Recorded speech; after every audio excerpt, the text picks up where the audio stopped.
Assalamualaikum warahmatullahi wabarakatuh. Halo semuanya, perkenalkan nama saya Holinda Handayani dari Fakultas Hukum Universitas Bangka Belitung. Saat ini saya sedang menempuh semester 5. Nah, pada kesempatan kali ini saya akan membahas tentang penafsiran hukum progresif. Di dalam penemuan metode hukum itu ada namanya penafsiran hukum progresif. Kalau begitu, apa itu penafsiran hukum progresif? Nah, jadi tapi sebelum itu kita harus tahu dulu apa arti dari hukum progresif itu sendiri. Nah, almarhum Sajipto Raharjo itu mengatakan hukum progresif itu ada atas kegelisahannya melihat potret penegakan hukum di Indonesia. Kalau begitu, jadi pengertian dari hukum progresif itu adalah hukum merupakan suatu institusi yang bertujuan mengantarkan manusia kepada kehidupan yang adil, sejahtera, dan membuat manusia bahagia. Lantas, apa yang melatar belakangi dari hukum progresif itu? Yang pertama itu adanya kerisauan terhadap proses penegakan hukum yang cenderung carut marut. Yang kedua itu adanya reformasi hukum yang gagal.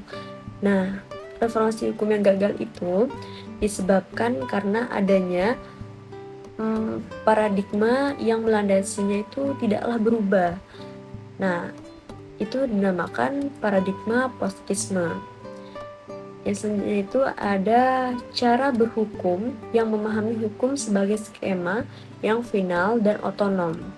Selanjutnya, itu ada pendidikan hukum yang serba mengajarkan hukum dengan rasionalitas tekstual atau bagaimana cara mengoperasikan hukum itu secara profesional. Lalu, apa itu positisme hukum? Nah, positisme itu adalah suatu penyempitan atau reduksi pengetahuan. Reduksi ini sudah terkandung di dalam istilah positif yang berdasarkan fakta objektif. Terus, positif hukum adalah itu hendak menjadikan hukum sepenuhnya otonom dan menyusun sebuah ilmu pengetahuan hukum yang lengkap dan didasarkan atas semua sistem normatif yang berlaku di dalam masyarakat pada umumnya. Selanjutnya itu karakteristik dari positisme hukum itu sendiri. Nah, itu yang pertama, ada beberapa banyak karakteristik itu dan mari kita kupas satu. Itu yang pertama itu ada objektisme. Itu adalah paham yang meyakini kebenaran itu bersifat objektif, tidak tergantung kepada pengamat dan cara mengamatinya. Yang kedua itu ada determinis. Determinis itu adalah paham yang berdasarkan pada ilmu harus memiliki sifat kepastian matematis. Selanjutnya itu adalah reduksionisme, yaitu paham yang memiliki sebuah pandangan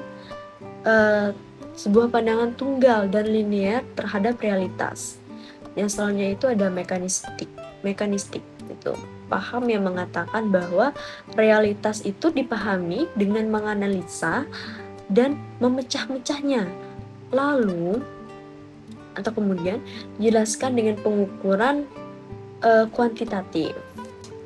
Sajipto Raharjo itu berpendapat bahwa positisme hukum itu telah gagal menyajikan potret dari hukum yang lebih benar, dan objek studi hukum itu tidaklah sesempit seperti yang dipahami oleh para ilmuwan di abad ke-19.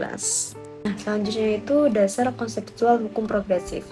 Yang pertama, hukum sebagai institusi yang dinamis. Yang kedua, hukum sebagai ajaran kemanusiaan dan keadilan. Yang ketiga itu hukum sebagai aspek peraturan dan perilaku.